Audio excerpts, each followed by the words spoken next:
भगवान की चौथे विवाह की कथा हम आपको सुनाने जा रहे हैं। ध्यान से सभी कथा सुनेंगे। एक बार भगवान कृष्ण अर्जुन से मिलने, अपनी बुआ कुंती से मिलने इंद्रप्रस्थ पधारे। अर्जुन भगवान के प्रिय थे महाराज। भगवान को सभी प्रिय हैं, लेकिन अर्जुन अधिक प्रिय थे, क्योंकि जो भगवान की आज्ञा मानता है, भगवान के बताए हुए मार्ग पर चलता है, शास्त्र के संतों के अनुसार चलता है, भगवान उससे प्रेम करने लग जाते हैं, उससे रीझ जाते हैं। भगवान कृष्ण को अर्जुन बड़े प्रिय थे महाराज।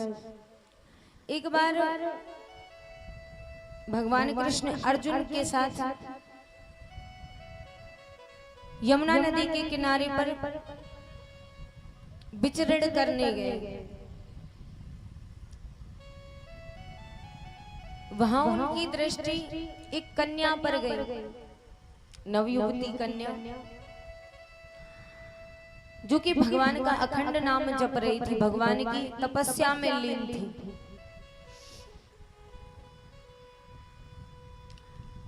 आपस में दोनों ने बात की। अर्जुन जी ने कन्हैया जी से पूछा कि ये कौन है। कन्हैया जी ने अर्जुन कर रही है, क्या कारण है तपस्या करने का, क्या इच्छा है।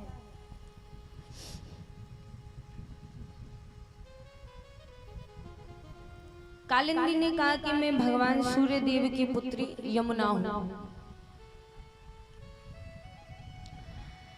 विष्णु भगवान को पति रूप में प्राप्त करना चाहती हूँ, इसलिए बहुत समय से मैं तपस्या कर रही हूँ।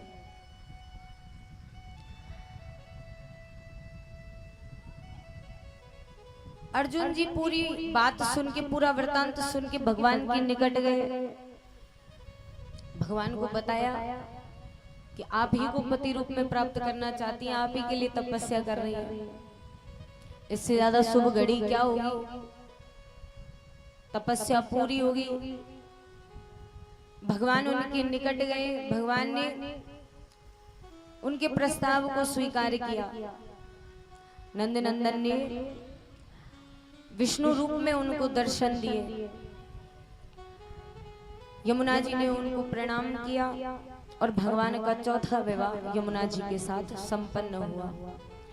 बोलिए श्याम सुंदरी यमुने महारानी की जय हो, रजरानी की रसरानी की जय हो, ब्रजवासिनी की जय जय जय श्री राधे श्याम। चौथा विवाह भगवान का संपन्न हुआ। अवंती देश के एक राजा थे, उज्जैन के राजा थे विंद और अरविंद। इनकी दुर्योधन से बड़ी अच्छी मित्रता थी महाराज। इनकी एक बहन थी मित्रविंदा।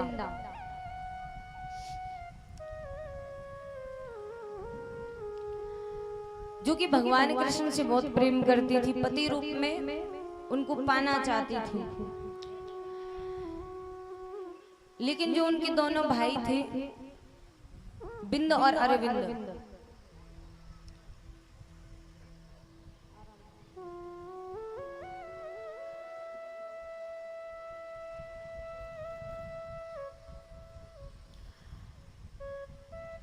उनकी इच्छा थी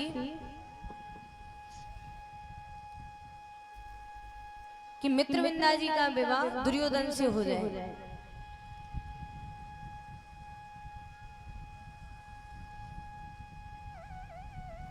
भाइयों ने मित्रविंदा के विवाह के लिए स्वयंवर रखा।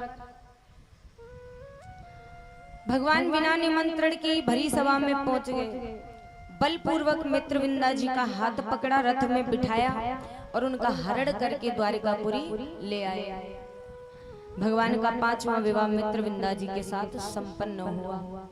बोलिए मित्र वृंदावल्लभ भगवान की जय जय श्री राधे। कौशल देश के एक राजा थे जिनका नाम था नग्नशित। उनकी परम सुंदरी कन्या थी जिनका नाम था सत्या। राजा अत्यंत धार्मिक थे। नग्नशित पुत्री होने के कारण उनका एक नाम था नागनिचिति। इनकी एक प्रतिज्ञा थी महाराज, एक प्रण था कि हम अपनी पुत्री का विवाह उसी से कराएंगे जो मेरे इस 7 दुर्दांत बैलों को एक नाथ में नाथ देगा। एक ही नाथ में नाथ ने 7 बैल, बड़े मरखने बैल है। न जाने कितने राजकुमारों के राजाओं के प्राण चले गए इस स्वयंवर में।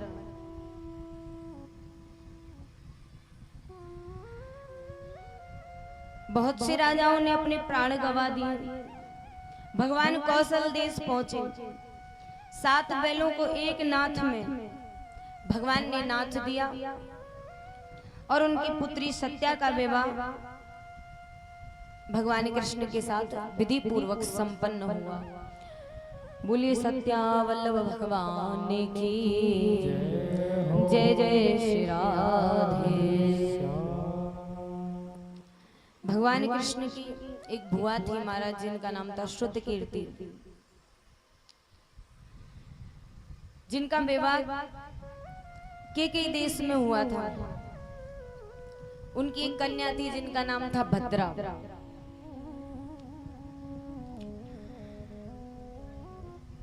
भद्रा का भाई संदर्शन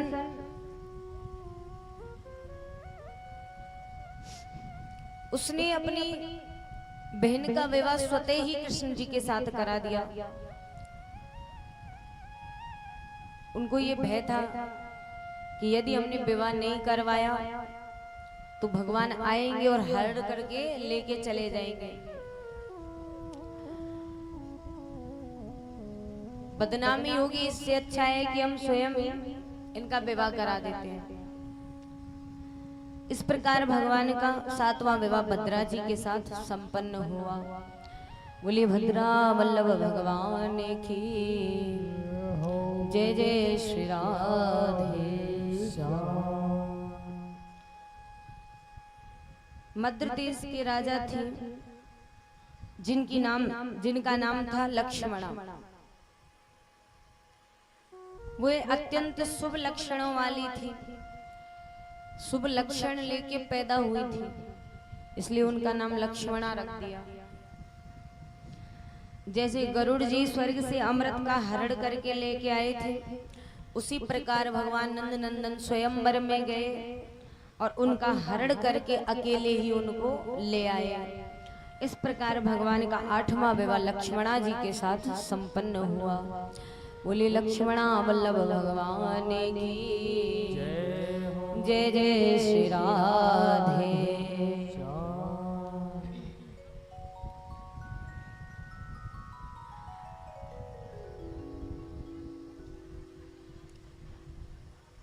अब सबके लिए मन से भाव से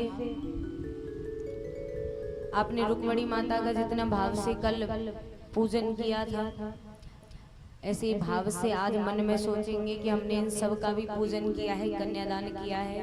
और एक बार जोर से नंद नंदन का जयकारा लगाएंगे।